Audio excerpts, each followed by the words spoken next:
Hindi tayo kumukulay. Totoong serbisyo. Yung habol ng ating administrasyon, mga kababayan.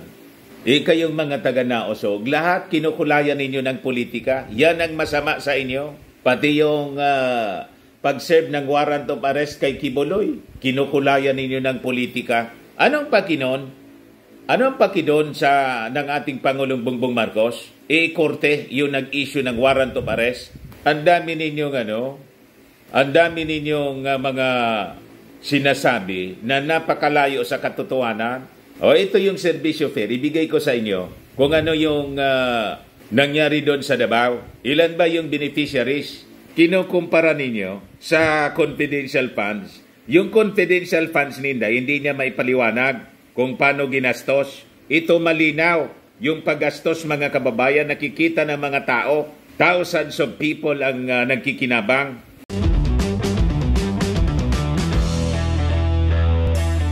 Ito naman po yung bago naming product na binibenta online. iGlow Serum, whitening po siya. Tingnan ninyo yung epekto sa aking anak na architect before and now. Yung mga inquiries po ninyo, dumiretso na lang kayo sa kanyang Facebook account, Riz Maravillas. Grabe na mga kababayan ang insecurities ng mga taga-Naosog. Bakit niya ni Mr. Maravillas? Lahat ng galaw ng ating Pangulong Bongbong Marcos at ni Speaker Martin Romualdez, kinukulayan nila ng politika. Pati yung pamimigay po ng ayuda, yung dating ginagawa po, yung bagong Pilipinas Servicio Fair, ginawa kasi sa Davao. Ayan po, sabi ng mga taga-Naosog, huwag na tayong magbulahan. Servicio fair is tantamount to vote buying. Bakit? May eleksyon ba ngayon? Malabo po yung inyong mga akusasyon. Ang eleksyon po sa 2025 pa yung midterm election. At itong servicio fair, pinangunahan ngayon ni Speaker Martin Romualdez. Wala man po na planong magsenador si Martin Romualdez. Si Martin po, tatakbo as congressman uli. For re-election siya sa Leyte po. Paano naging vote buying? Kailangan ba ni Martin Romualdez ng boto galing sa Davao? Yung minimin nila siguro, yung presidential election, 2028 pa yon. Malabo na vote buying. Ang vote buying po nangyayari during election time. 3 days or 2 days or 1 day, a day before the election, ayon, gumagapang na yung mga leaders na mga politiko. Alam natin yan kasi that is the usual the usual na ginagawa po ng mga politiko, namimigay ng pera. That is vote buying.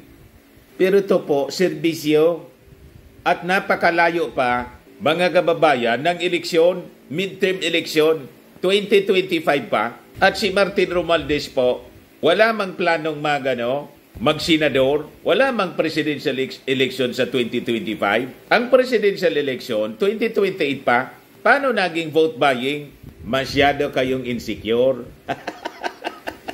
Ayan po. Mga kababayan, servisyo fair daw, tantamount to vote buying, huwag na tayong magbulahan.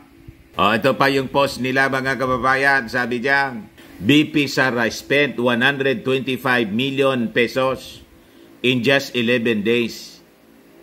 2022 confidential funds. President Marcos spent 1.2 billion daw in just 1 day. 2024, ayuda for Davaoenos. Wala man pong comparison, mga kababayan. Yung 11 days ni Inday na confidential funds, hindi man po niya kayang i-justify. Ayaw nga niyang ipaliwanag kung paano nalunok. Ito po, may beneficiaries. Kitang-kita po. 250,000 beneficiaries po. At hindi siya 1 day, 2 days yung, 2 days yung servisyo fair na ginawa sa Davao. Buti nga hindi na mumulitika yung ating Pangulong Bongbong Marcos at si Martin Romualdez. Bakit? Kahit alam nila na ang Davao, Duterte, pero tinutulungan nila, just like Bicol Region. Alam ng mga Marcoses, alam ni Martin Romualdez, talo sila rito sa Bicol, Leni Robredo rito. Inuna pa yung Naga sa binigyan ng pabahay, mga kababayan. May pabahay na doon, under construction. At pabalik-balik dito sa Bicol Region for the Servicio Fair, yung ating Pangulong Bongbong Marcos, kinover ko po. So makikita po ninyo, hindi po kumukulay yung ating administrasyon. Kaya nga pa ako, tingnan nyo, pink, yellow. You see? Minsan, nung isang araw, yung suot ko green. Hindi tayo kumukulay. Totoong serbisyo. Yung habol ng ating administrasyon, mga kababayan. Kayong mga taga-naosog, lahat kinukulayan ninyo ng politika. Yan ang masama sa inyo. Pati yung pag-serve ng warrant of arrest kay Kibuloy, kinukulayan ninyo ng politika. Anong pakinon? Anong pakidon ng ating Pangulong Bongbong Marcos? Korte yung nag-issue ng warrant of arrest. Ang dami ninyong mga sinasabi na napakalayo sa katotohanan. Ito yung Servicio Fair. Ibigay ko sa inyo kung ano yung nangyari doon sa Davao. Ilan ba yung beneficiaries? Kinukumpara ninyo sa confidential funds. Yung confidential funds ninda, hindi niya maipaliwanag kung paano ginastos. Ito malinaw. Yung paggastos, mga kababayan, nakikita ng mga tao. Thousands of people ang nagkikinabang. Ayan malaga ang mga taga Mindanao sa bagong Pilipinas.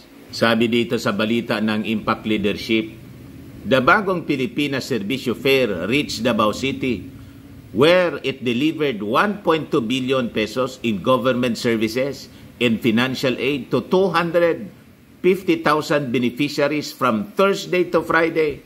Imagine that na ginagawa ng ating Pangulong Bongbong Marcos at ni Martin Romualdez. Kahit pinagmumura ng mga taga-Davao, yung mga leaders ninyo dyan, si Baste, yung kanyang tatay, si Maudigs, at ngayon si Inday, kung ano-anong mga masasamang salita yung binibitawan sa ating Pangulong Bongbong Marcos, ni minsan, wala tayong narinig na masasamang salita. Tinanong pa nga yung latest, yung ating Pangulong Bongbong, kung ano yung masasabi niya doon sa pinagsasabi ni Inday na nagsisi siya, na in-endorse niya sa KOGC, yung ating Pangulong Bongbong. Ano sagot ng ating Pangulo? Ayan that's your prerogative. Still, don't understand why. But that's is her. It's her wish. It is her wish. Wala tayong magagawa. President Ferdinand Marcos Jr. said that Vice President Sara Duterte's regret over encouraging members of fugitive Apollo Kibuloy's Kingdom of Jesus Christ to support him in the 2022 elections is a personal decision which he does not fully understand but respects. Marcos also admitted that he no longer communicates with Duterte, noting that their last interaction was when she resigned from the cabinet in June. Tingnan ninyo ang ugali ng ating Pangulong Bongbong Marcos. Kahit masasama na yung sinasabi ni Inday sa kanya, wala kang marinig na masamang salita. Yan ang tunay na leader po. Marunong magtimpi, marunong magkontrol ng kanyang emosyon, kahit pinagsasalitaan ng kung ano-ano. Focus lang siya sa kanyang trabaho, sa kanyang pagserbisyo, at hindi niya inaapi yung mga kababayan ni Inday. Tinutulungan pa. Pinakang malaki ito. 1.2 billion ang ibinigay na ayuda. Tapos sasabihin ninyo, vote buying, ang layo-layo pa ng eleksyon. Yan po. House Speaker Martin Romualdez, the main proponent of the Bagong Pilipinas Servicio Fair, emphasized the importance of Mindanao in Bagong Pilipinas Vision. Nagagalit kayo kasi lahat ng paninira ninyo, dahil sa pagsiservisyo ng administrasyong ito, lahat na babasag. Di ba lagi ninyong sinasabing pinapabayaan ng administrasyon yung Mindanao? Yun mismo yung sinabi ni Inday. O dinala yung Servicio Fair sa Davao City mismo. Kinansilan niya yung mga projects dito sa Mindanao, pati sa Visayas, kaya ako humiwalay. Anong kinansil po? Yung mga projects dyan, konektado sa mga Chinese na abusado, paano ang ipagpatuloy yan ng ating Pangulong Bongbong Marcos? Konektado doon sa mga sangkot sa mga iligal? Tama? Unang-una, yung mga projects na big ticket projects dyan ni Digong, hindi man itinuloy talaga nila. Wala man natuloy. Mga promises po ng mga kontraktor sa China, ng Chinese government, hindi man natuloy. Hindi na nila itinuloy because of the foreign policy ng ating Pangulo na hindi kumikiling sa kanila. Paano kikiling sa China yung ating Pangulong? Inaapi tayo. We have to defend our territory. Hindi pwede na i-implement sila ng mga projects dito. Yun palang intention, kamkamin yung ating kalupaan. Pwede ba yan? Tulad ng nadiscovery ngayon sa investigasyon ng Congress, ang dami mga Chinese ang namamakyaw ng mga kalupaan dito sa Pilipinas. Yung iniimbestiga ng Quad Committee at itong mga sangkot na mga Chinese, itong mga namamakyaw na mga Chinese na mga kalupaan natin dito, sangkot sa mga karumaldumal na krimen, itong sa sapugo, human trafficking, drugs, kung ano-ano pa po, yun ang lumabas sa Quad Committee hearing po. So paano siyang ipagpapatuloy? Konektado sa destabilization ng ating bansa at konektado sa mga politiko na pro-China. So sabi rito, he highlighted that the service caravan in Davao, in partnership with the Mindanao Development Authority or MINDA, aimed to reinforce the government's commitment to ensuring no Filipino is left behind. Romualdez represented Marcos during the opening ceremony held at the University of Southeastern Philippines. He acknowledged the collaboration between the government officials, employees, and members of Congress, which enabled the provision of essential services and aid to the residents of Davao. Nanggagalaiti si Basti. Di tapatan ninyo. Mabigay din kayo ng 1.2 billion na serbisyo sa mga mamamayan ninyo. Si Pulong, 50 to 51 billion yung pork barrel fund niya during the time ng inyong tatay. Nasaan na yon? Bakit nagbabaha pa dyan sa Davao? Di ba? Basag na basag yung mga propaganda ninyo. He reiterated the goal of extending government programs to every Filipino, aligning with the mission of Bagong Pilipinas. The BPSF or Bagong Pilipinas Servicio Fair in Davao City marks the 23rd installment of the service caravan. So, paano naging vote buying siya? Buong Pilipinas na siyang ginagawa. Parte ito ng commitment ng ating Pangulong Bongbong Marcos na hindi lang kampanya, during the campaign, maglilibot siya, kundi all year round para alamin yung mga kalagayan ng ating mga mamamayan. Tapos sabi ng mga propagandista nilang mga nausog vloggers, yung calamity niya, yung baha, nangyari sa Luzon. Ang ayuda sa Mindanao, sa Davao. May separado man po na ayuda doon sa mga nasalanta ng baha ni Enteng. Hindi man po sila pinapabayaan. Nandyan yung DSWD, kahon-kahon na mga ayuda yung pinamimigay po. 3 days ago, look, the Department of Social Welfare and Development DSWD personnel and volunteers are seen busy repacking and loading trucks with the relief boxes that will be distributed to NCR, National Capital Region, Region 4A, Calabarzon in Marikina to give aid to victims of Typhoon Enteng at the DSWD National Resource Operation Center in Pasay City, Wednesday, September 4. Ayan po, kahon-kahon. Hindi man po sila pinapabayaan.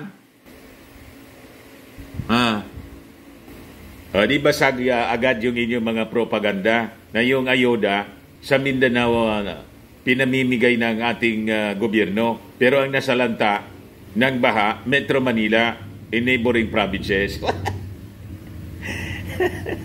Kanya-kanyang allocation na sila, mga kababayan. Hindi kasi ninyo ito nagawa noon, kaya masyado kayong na-insecure. Wala kayong ganitong programa Marcos lang po ang may ganitong uri ng programa. Never ito na nangyari noong panahon ng mga previous administration. Kaya masyado kayong nagiging papaitan palagi ang pakiramdam ninyo. Hindi na lang kayo magsaya. Laging masama yung loob ninyo. Lahat kayo politika Malayo po ang uri ng serbisyo ng mga Duterte sa mga Marcoses. Pati pang-uugali. Malayong malayo. Langit at impyerno. Hindi langit at lupa niya, Mr. Maravillas. Di ba gano'n ang kasabihan? Hindi po, impyerno. Langit at impyerno. Impyerno noon. So, sabi dito, Minda Secretary Leo Tereso Magno led the local coordination working alongside with Tingog Representatives Yeda Romualdez and Jude Asidre, Damper PTDA Representative Claudine Bautista Lim, PBA Representative Migs Nograles, and Marino Representative Sandro Gonzales. The program seeks to cover all 82 provinces nationwide, promoting the vision of efficient and accessible public services. This was the third BPSF event in Davao region following its initial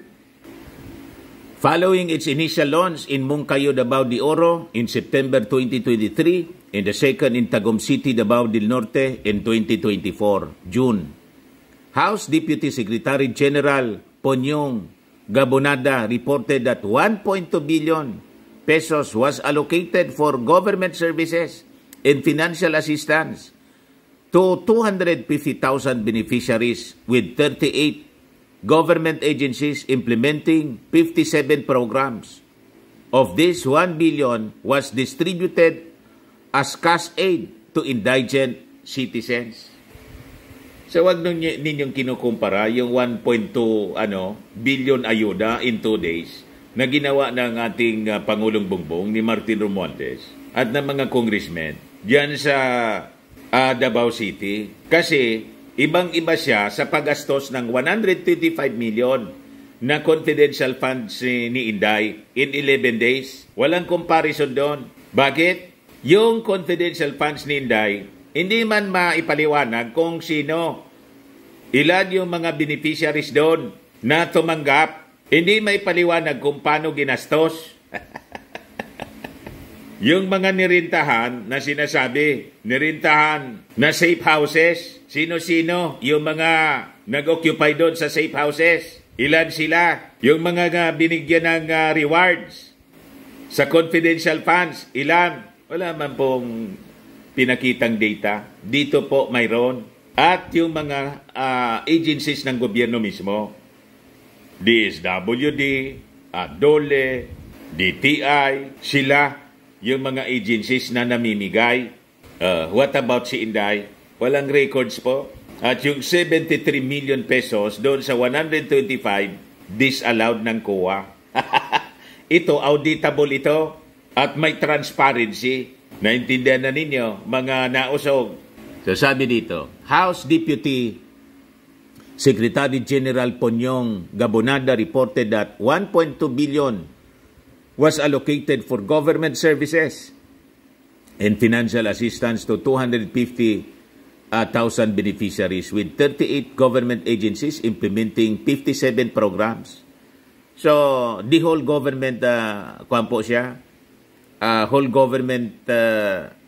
whole of government efforts, tulong-tulong po sila lahat.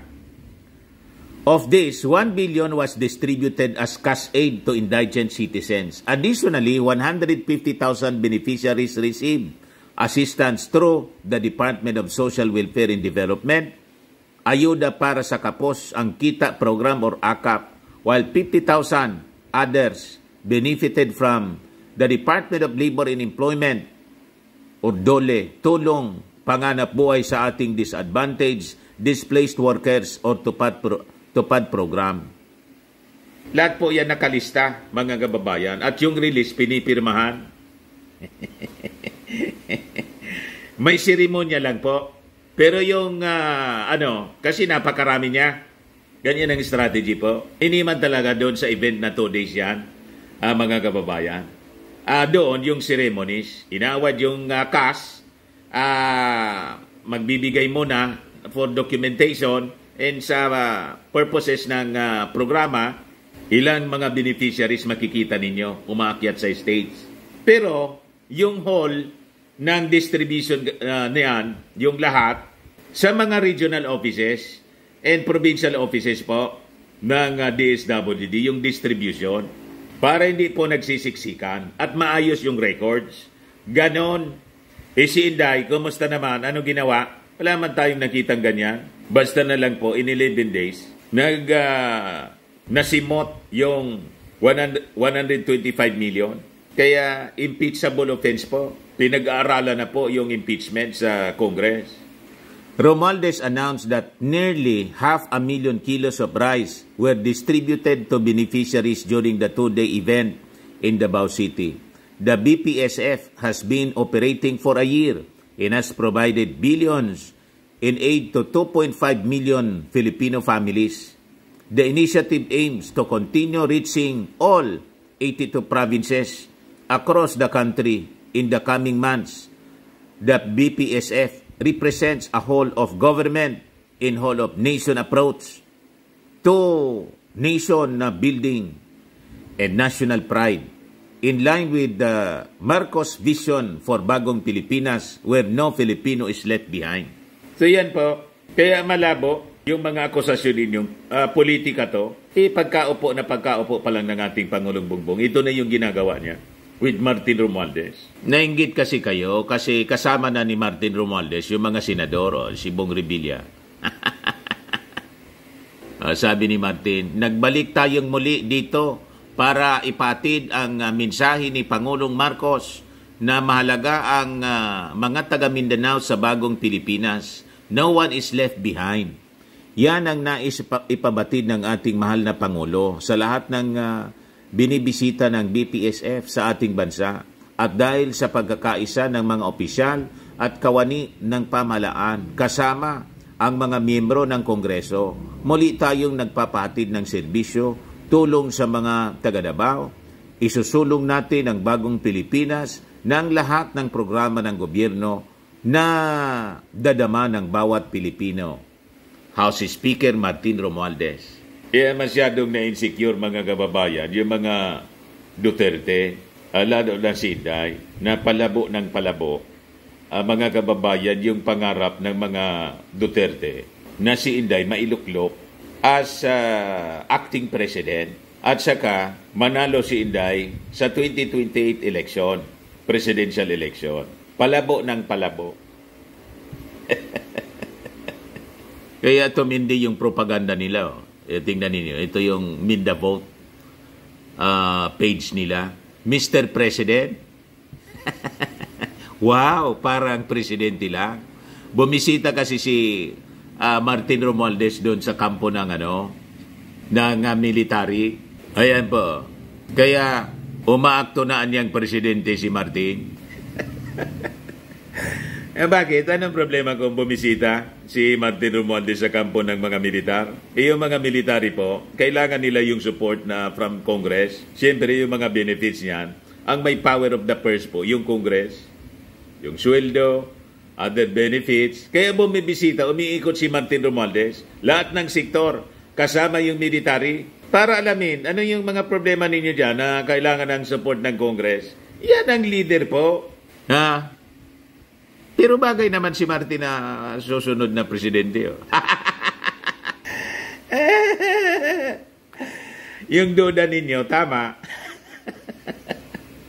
Igawan niya kasi Mr. Maravillas nagsimula niya. Di ba tinulak mo si Martin na tumakbong presidente? Sino man ako po? Di ba? Kaya ayaw tantanan ngayon, sinisiraan si Martin Romualdez na mga vloggers ni Inday. Insecure na masyado kay Martin Romualdez. Sabi ninyo, malabo si Martin na manalo kasi 0.8 lang yung rating sa survey. Pumapantay na sa mga latest survey mga kababayan, halos pumantay na si Martin Romualdez sa ratings ni Inday. Kasi si Inday po, pabulusok ng pabulusok, dumaos-dos ng dumaos-dos sa kakatantrums. O ngayon, alamin natin bakit pumunta sa kampo ng militar si Martin. Ayan po, sabi niya, Speaker Martin Romualdez on Saturday assured soldiers the administration will pause for more than 100% increase in the daily subsistence allowance in 2025. So tama mga kababayan na gustong tulungan ng Kongreso yung ating mga sundalo na tumaas man lang yung kanilang mga benepisyo. From 150 per day, we will double your daily subsistence allowance. Our target is to raise this to as much as 350 per day, sabi po ni Romualdez during the House of Representatives Armed Forces of the Philippines Southern Luzon Command Fellowship at Camp Nakar in Lucena City. As instructed by President Marcos, the leader of the 307-strong House, said the increase would entail 15 billion in additional funding, which he committed to include in the 2025 national budget being scrutinized by his chamber. Kaya kayo nagagalit kasi gusto ninyong gatungan na mag-alsa yung militar saka yung pulis na ikodita yung ating administrasyon gamit yung paninira sa pulburon. Kahit po elementary grade, hindi maniwala doon sa pulburon ninyo kasi kitang-kitang fake. So, hindi nila magatungan, mga kababayan, ginagatungan nila, lalo dito sa yung latest, yung itong issue sa pag-aristo kay Pacquiao, ginagatungan na umalsa yung military kasi human rights abuses daw. Wala mang makinig sa inyo. Nang mag-present si General Torre, lalong napasama si Pacquiao kasi ang lumalabas, ang mga abusado, yung mga members niya, pinagmumura po at violente po masyado. At ang kinakapkapan, imbes na yung polis yung kumapkap sa kanila, ay yung mga polis yung kinakapkapan, baliktad na. Baliktad yung epekto ng Senate investigation ni Bato po. Lalong nadiin si Pacquiao, kaya galit na galit sila. Hindi nila magatungan yung military. Kasi yung military po, dikit sa ating Pangulo as Commander-in-Chief. Kasi nakikita naman ng military na maayos yung pamamalakad ng ating administrasyon. O ngayon, bibigyan ng mga benefits ng ating administrasyon ay inutusan si Martin Romualdez. Pinagdududahan nila na si Martin ang susunod na presidente. Malamang, yan ang mangyari. Yang iniisip ninyo, yan ang talagang mangyari. Sabi dito, he said, the House has also passed on third and final reading the bill that will institutionalize a sustainable pension system for veterans and military retirees. So wala pong mag-iisip na magkudita. Asikaso ng gobyerno, paano magiging disgruntled dyan? Ang disgruntled po, yung mga retired officials, wala na yun influence. At iilan-ilan lang po, mga kababayan, yung mga nagkinabang during the time ng previous administration, sila ngayon ang siging ingay. Wala na po na maniniwala sa inyo. Ba't isusubo yung profesyon, yung kanilang trabaho? Maayos naman po yung pagpatakbo ng ating Pangulong Bongbong sa ating bansa. Wala kayong makukumbinsi. Sabi dito, additionally, we are pushing for measures to provide quality health care and legal assistance for personnel in the lawful performance of their duties. Ayos na ayos po. He said the House likewise remains committed to supporting the Armed Forces Modernization Program as well as the House Bills 1163-75 and 7764 aimed at improving the nation's overall defense posture. So sabi ni Speaker, we are also exploring resources to further strengthen archipelagic defense and international alliances in the face of modern-day security challenges. At the same time, the House leader committed funding for areas that have been declared as communist insurgency-free. Sabi po niya, we in the House of Representatives are fully committed to supporting the peace-building efforts in recently cleared areas. To consolidate these gains, I will advocate for more infrastructure and barangay development projects which are crucial for long-term stability. Sabi po ng speaker sa pagbisita niya sa kampo ng militar. Ano kayo ngayon mga taga-Naosog? Walang pag-asa yung mga mithiin ninyo to destabilize this government sa pamamagitan ng pagatong sa military. Malabo pa sa sabaw ng pusit at malabo na rin po kayo na makabalik sa poder.